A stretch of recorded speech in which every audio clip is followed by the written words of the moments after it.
साथियों नमस्कार। जैसे कि पिछले एपिसोड में अपनी बात हुई थी आरक्षण लोकतंत्र संविधान। साथियों, आरक्षण बाबा साहब अम्बेडकर ने उनका मुख्य उद्देश्य जातीय विषमता या सामाजिक विषमता को के निवारण करने के लिए था। लेकिन देखा यह जा रहा है कि आरक्षण की वजह से जातीयवाद और बढ़ते जा रहा है और प्रबल होते जा रहा है। जैसे जैसे लोगों को अपनी जाति के वजह से फायदा मिल रहा है, उसी की वजह से वो लोग और ज़्यादा अपनी जाति में संगठित होते जा रहे हैं और जाति के रूप में एक संगठित होकर एक ताकत बनकर एक राजनीतिक, एक सामाजिक, एक आंदोलन वाली शक्ति बनके एक तरीके से लोकतंत्र में जो हमको आज़ादी मिली है अपने विषय को रखने के लिए, आंदोलन करने के लिए, मोर्चा निकालने के लिए, उसका फायदा उठाकर नाना प्रकार के नेता लोग एक अपना संगठन बना के इस आरक्षण के नाम के ऊपर अपनी जाति को और प्रबल करके एक तरीके से एक सामाजिक विषमता को और बढ़ा रहे हैं। देखा यह गया है बड़ी बड़ी पार्टी के बड़ी बड़े नेता भी अपने पार्टी को जनाधार बढ़ाने के लिए जाति का सहारा ले रहे हैं। यहाँ तक कि पार्टियां नेताओं का चुनाव या इलेक्शन के लिए जब वो अपना कैंडिडेट देते उसमें भी जाति समीकरण को सबसे पहले देखा जाता है। कई पार्टी के नेता कई समय से ये मांग कर रहे हैं कि जातीय जनगणना हो। जातीय जनगणना के पीछे उनका मुख्य उद्देश्य यही है कि उनको पता चले कि कौन सी जाति के कौन हैं और कैसे उनको जाति के नाम पे बांट कर एक जातीय राजनीति करके अपना राजनीतिक फायदा उठा सके।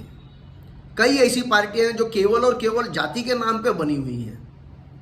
और खुलकर वो दूसरी जातियों का अपमान करती हैं और उसके प्रति विभत्स भाषण देती हैं और एक तरीके से समाज के अंदर एक द्रोह, एक विद्रोह, एक विद्वेष फैलाने का प्रयास करती है। साथियों, ये बीमारी अभी केवल भारत तक सीमित नहीं रह गई है।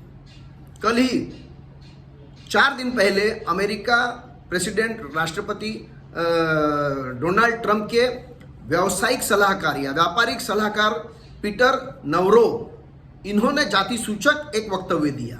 उन्होंने कहा कि भारत जो रशिया से तेल खरीद रहा है और उसको प्रोसेस करके उसका शुद्धिकरण करके जो इतर देशों में बेच रहा है और अपने देश में भी बेच रहा है, इससे केवल ब्राह्मण लोग फायदा उठा रहे हैं और बाकी के इतर जाति के जो लोग हैं उनको इसका फायदा नहीं हो रहा है। जो ओलीग्राम एक जाति सूचक या एक विशेष वर्ग को सूचित करने के लिए अमेरिका में एक शब्द का प्रयोग किया जाता है जिसे सादे शब्द में एलिट या कुलीन परिवार के कहा जाता है, जो शुरुआती दौर में अमेरिका में गए और उन्होंने अपना व्यवसाय करके अपने पढ़ाई लिखाई से एक अच्छे बड़े पद पे जाके उन्होंने धन और संपत्ति जमा की और आज की तारीख में एक एलिट वर्ग वहाँ पे जो है उसको वहाँ पे ओलीग्राम संबोधित किया जाता है। लेकिन उन्होंने ओलीग्राम का उपयोग न करते हुए, एलिट का न उपयोग करते हुए, कुलीन परिवार का न उपयोग करते हुए उन्होंने केवल और केवल ब्राह्मण लोगों की कंपनियां हैं और ब्राह्मण लोगों की वजह से, ब्राह्मण लोगों को फायदा दिलाने की वजह से मोदी सरकार, भारत सरकार रशिया से ऑयल खरीद रही है और उनका ऐसा मानना है कि और रशिया से ऑयल खरीदने की वजह से यूक्रेन के साथ युद्ध में रशिया को फायदा हो रहा है।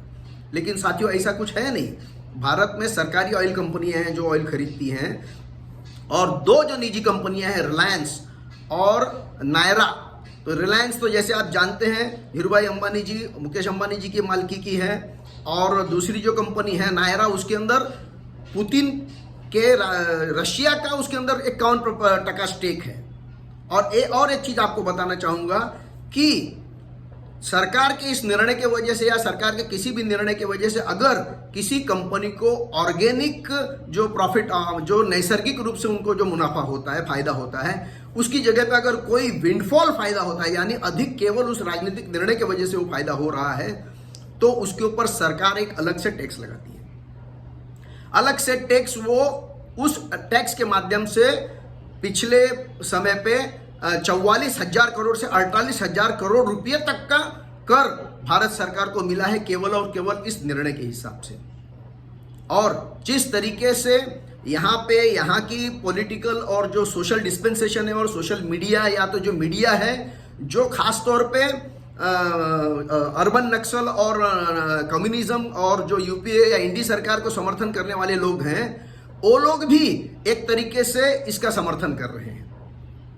पीटर नवारो ने जो कमेंट किया है ब्राह्मणों को फायदा हो रहा है और बाकी लोगों को फायदा नहीं हो रहा है, इसके ऊपर इन लोगों ने भी अपने तरफ से न तो कोई ऑब्जेक्शन लगाया है, जबकि उसका स्पष्टीकरण के लिए वो सामने उतरे हैं कि नहीं, वो होलीग्राम को संबोधित करना चाहते थे। साथियों, उस अमेरिका के उस राष्ट्रपति ने हमारे इकोनॉमी को डेड इकोनॉमी डिक्लेयर किया, हमारे अर्थव्यवस्था को मृत अर्थव्यवस्था डिक्लेयर किया, और उनके ही व्यापार सचिव इसको ऐसा बता रहे हैं कि ये जातिवाचक निर्णय है। साथियों, ये उस देश के वरिष्ठ नेता लोग ऐसा संबोधित कर रहे हैं, ऐसी बात कह रहे हैं जिन्होंने ओरिजिनल अमेरिकी, जब वो लोग अमेरिका पहुंचे, ये लोग अमेरिका पहुंचे, तो सबसे पहले उन्होंने अमेरिका के 10 लाख से ज्यादा वहां के मूल निवासियों की हत्या करके अमेरिका के ऊपर कब्जा कर दिया। ब्लैक लाइव्स मैटर ये एक बहुत बड़ा मुद्दा है। वहां के जो श्वेत अश्वेत लोग हैं, इन लोगों के बीच में एक खाई बनी हुई है, क्योंकि अश्वेत लोगों के ऊपर नाना प्रकार का अन्याय होता है। साथियों, इतना सारा कुछ अन्याय वहां के गरीब, वहां के उपेक्षित, वहां के वंचित लोगों के ऊपर करने वाला अमेरिका भारत को ये शिक्षा या आदेश या समझाने का या पढ़ाने का कोशिश कर रहा है कि यहाँ पे जातिवाद है। साथियों, इस सारी भूमिका में सबसे पहले हमारे यहाँ के राजनीतिक पार्टी के जो नेता हैं, जो गुमराह हुए नेता हैं, जो अपना अस्तित्व खो चुके हैं, अपनी पार्टी का अस्तित्व खो चुके हैं, पिछले 10 सालों में कम से कम 100 चुनाव वो लोग हार चुके हैं,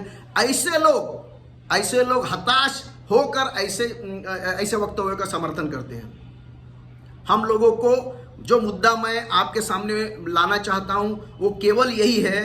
कि हमको अपने बच्चों को पढ़ने लिखने के लिए और निपुण बनने के लिए प्रयास करना चाहिए। आरक्षण के भरोसे पे नहीं रहना चाहिए। हम लोगों को अपने बच्चों पे, जो लोग आरक्षण में आते हैं या नहीं आते हैं, सब लोगों से मेरा यह करबद्ध निवेदन है कि आप लोग अपने बच्चों को शुरुआत से ही आरक्षण के भरोसे पर अगर उनका शिक्षा दीक्षा का प्रयास करेंगे तो वो अपनी नैसर्गिक कुशलता, नैसर्गिक उपयोगिता अपनी खत्म कर देंगे और पूरी तरीके से आरक्षण के भरोसे पर हो जाएंगे। अभी हाल ही में गणपति बप्पा का त्योहार गया है, जो जिनका एक तरीके से अपने भक्तों को यही कहना है कि पहले तू पढ़, आरक्षण के भरोसे पे मत बैठ, क्योंकि अगर तुम कुशल रहोगे, तुम हर तरीके से संपन्न रहोगे, तो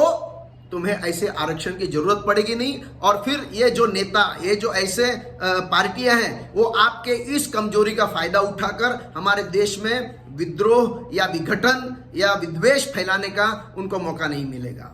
धन्यवाद। जय श्री राम।